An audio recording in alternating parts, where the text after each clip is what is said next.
morning, good morning. Today is August 18. So, ang time ngayon, 5:50 AM. So, another day, another exercise.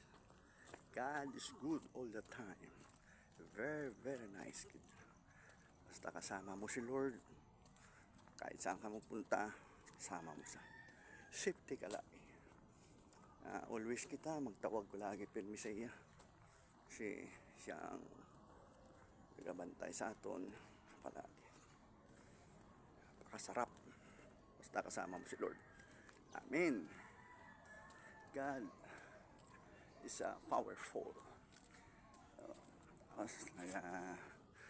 Binigyan niya kapag natumawag ka sa kanya pa rin palagi, binigyan niya ka ng peace of mind. See? Oh, wake up, Senyor Jan. So, going na tayo sa Burgos. Malingke naman tayo. Okay. See you later.